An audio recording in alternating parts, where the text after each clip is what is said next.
Hey gang, what's going on? Welcome back to the Performance Plus podcast. I am Coach Johnny B, and today I am joined by the one and only barbell physio, Dr. Zach Long, to talk about squat depth. I'm very excited about this because there is a controversial physical therapist here in Atlanta, Georgia, that is basically just spends all his time on the internet telling everybody that they're wasting their time if they go below parallel. So I'm excited to hear what Zach has to say about this. Zach, before we Fortunately, talk, he's not a physical therapist. he's not a PT. I thought he was. Yes, he has PhD, which is even worse. I think that he has, PhD is a degree basically saying that you understand the research process and critical thinking and that sort of stuff. And everything he preaches is the exact opposite of that.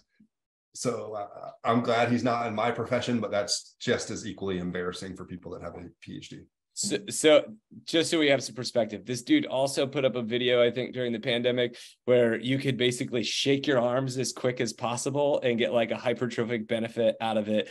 And it just looked like a reiteration of the shake weight. And it looked like he was doing the shake weight. Yeah. It's just. Then last week he posted one of him with a big exercise ball hitting an NFL lineman on the head. I guess that's progressive loading for concussions. Like if we give people enough micro concussions by hitting them on the head with a ball, maybe they won't get a real concussion when they're on the field, something like that. So to go, no, I haven't, but now my phone's burning a hole in my pocket to go see this. But so to come back to our topic at hand, this guy's 100% right. We should not squat below parallel, correct? Wrong. Okay, cool. Just making sure. I mean, if you just think about it from what you do in life. So we're talking about squatting to just 90 degrees, which is what this guy preaches. In life, you constantly take your body beyond a 90-degree knee angle. When you walk down a flight of stairs, you're going to hit more than a 90-degree angle. When you sit up and down off the couch, off the toilet, off a chair, your knee goes past 90 degrees. So we want to make sure that we're maintaining and building strength through as much range of motion as we possibly can, because there is specificity to loading. So if you don't train a full range of motion, you won't be strong in full range of motion. So there have been research studies that look at athletes that train a half squat, only going to 90 degrees of knee flexion versus a full depth squat. And what they find is the group that trains full depth gets stronger at both partial range of motion and full range of motion. The group that only trains partial range of motion does get stronger than the full group in that partial range, but they don't get any stronger in the full range. And I would rather be strong in both partial and full range, which only happens again when you go full range. What about the risks of full range? Because you hear that from, I guess we'll call it the old guard of sports medicine, that squatting below parallel is bad for your knees. So we get stronger at more ranges when we squat full range motion, but is it at a risk? The only research that I know that would answer that at all looked at the United States Olympic weightlifting team when they used to train out in Colorado, and they looked at the rates of knee injuries in those athletes. And you're talking about the athletes that squat below parallel more than any other athlete in any sport. And what they found was that they actually had lower rates of knee injuries compared to gymnasts and basketball players and people that don't typically take their knee joint through that range of motion. They looked at the MRIs of those athletes' knees, and they found that they actually had more cartilage thickness and height. So they had more cushioning inside of their knees than people that don't train through full range of motion. So I think the argument that it is more dangerous is not warranted. Now, certainly, if you were somebody that when you squat down and you get to a certain angle, you get pain in your hip or pain in your knee, you might have to modify that temporarily. Or if you've never done a full depth squat, don't immediately change your entire program to where 4 days a week you're doing full depth squats. Like, take small steps that direction as you take care of pain, or progressively load that range of motion up a little bit more. But we don't need to be really concerned about it long term in terms of being more dangerous than a partial range of motion squat. So along the lines of scaling around the range of motion, so if somebody has a mobility or strength balance, whatever it is, kind of limitation, how long are we looking at until we progress back to full range of motion? And this is, and is there a point where you just take that off the table? So kind of asking for people, how long is it okay to squat to a box because you get low back pain with squatting before you need to go for it? And then what injuries would you say get rid of that option for you of squatting in full depth? I mean, I certainly do have a number of athletes that I work with that will have blunt conversations. I don't think you're ever going to be somebody that squats full depth, like what you'll often hear called ass to the grass squats, because they simply don't have the hardware available to do that. So, for instance, I got a friend that grew up as a toe walker and then was also obese for a period of time. So he has horrible ankle range of motion. He can't squat to full depth because of how poor his ankle mobility is. He still squats to the maximal depth that he can, given that limitation. Or I had a patient that I'm working with right now who's got, when you move his hip around, you can tell that his hip socket is just super big. So it's not a thin, shallow hip socket. It's a really deep socket. And some people's hip morphology will prevent them from squatting super deep, but still same thing. I want you to squat through the best range of motion you can with solid form and without pain. When people do have pain, that's going to really vary and kind of be all over the place in terms of how quickly we can return to full depth squatting. But when I'm programming their squats, it's the same rule. I want you to squat through the maximal range of motion you can without aggravating your symptoms. Because when we do any motion, we don't just get strong in the range of motion we train in, you get a little carryover beyond that.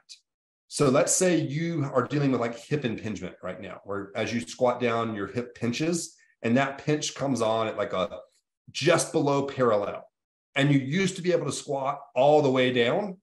What I'm going to do is have you squat as close to that area where the pain kicks in, but not stir the pain up.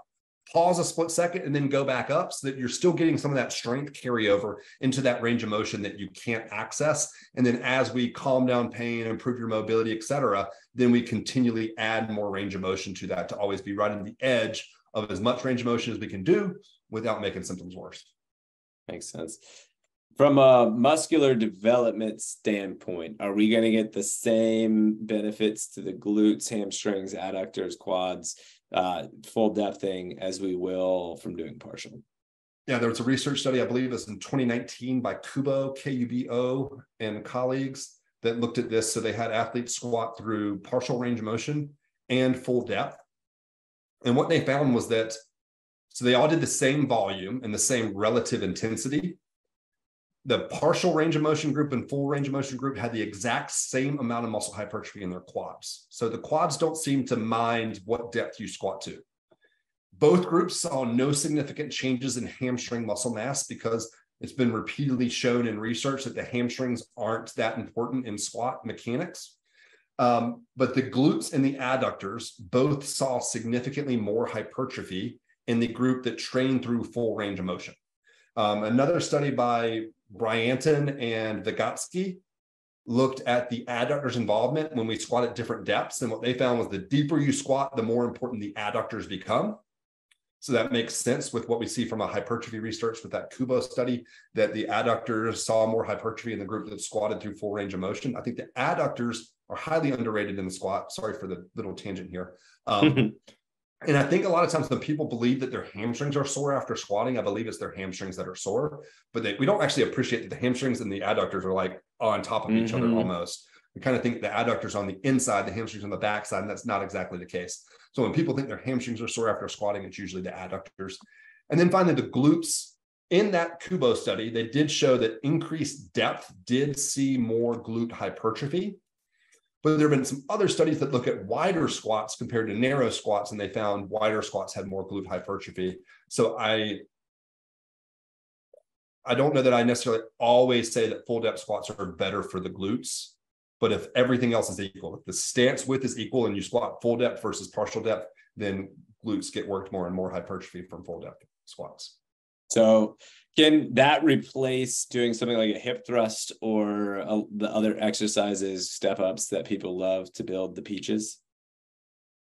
If my goal with somebody that I was training was to maximize glute hypertrophy, I would want them squatting full depth, but I would probably bias them a little bit more towards hip thrust, especially if their goal is glute hypertrophy without as much leg hypertrophy. So take like a female competing in like the bodybuilding space, like they may not want their legs to be much bigger, but they want their glutes to be bigger. That's where the hip thrust becomes really important.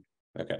So, but from a CrossFit and performance standpoint, the full range of motion squat is going to give you enough glute hypertrophy to make us good athletes.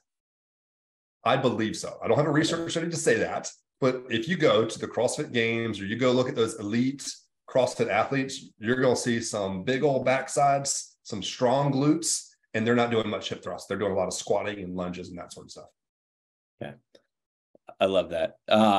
What other factors are there to consider with full range of motion squats? Because it basically sounds like we're kind of idiots if we don't full range of motion squat. Like you're wasting your time by doing anything else but squatting in full range, or as much anatomical range as you have.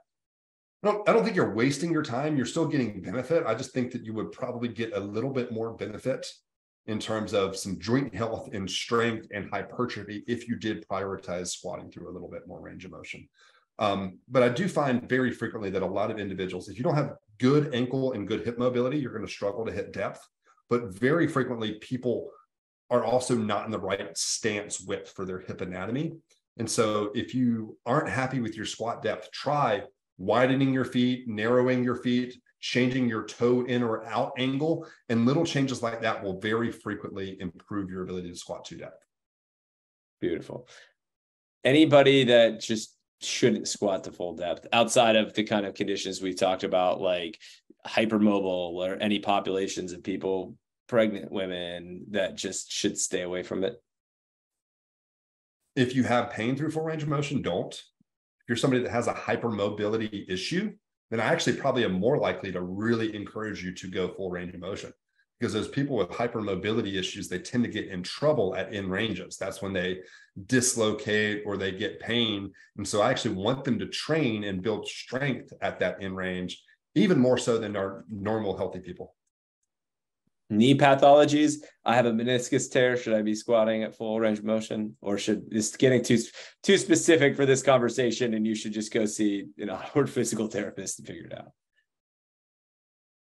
I don't make almost any clinical decisions based solely on an image.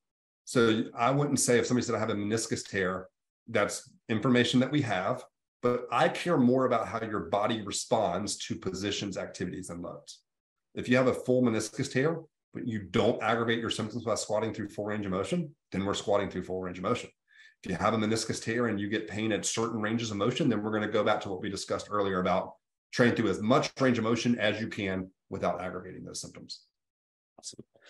Any resources that our listeners should check out for improving squat depth or just kind of figuring out what is the right squat depth?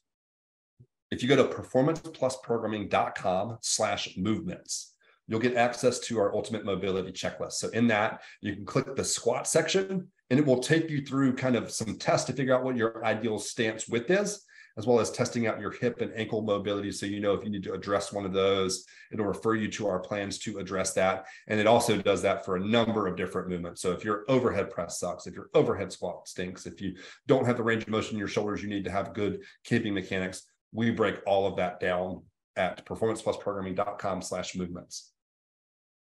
It's a really good resource, especially if you coach out there. You can, really screen out your athletes too and kind of figure out who needs to be working on what. It's freaking cool. Zach's got a lot of time. All of that's free too. Yeah, it's great. It's absolutely amazing. Well, cool, man. Thanks for reminding us all that we don't need to use shake weights and that we should squat to full range of motion. It's been awesome. Anything else you want to add to the conversation? No, that's great. Cool. Thanks, guys, for joining us. We will see you next time. Have a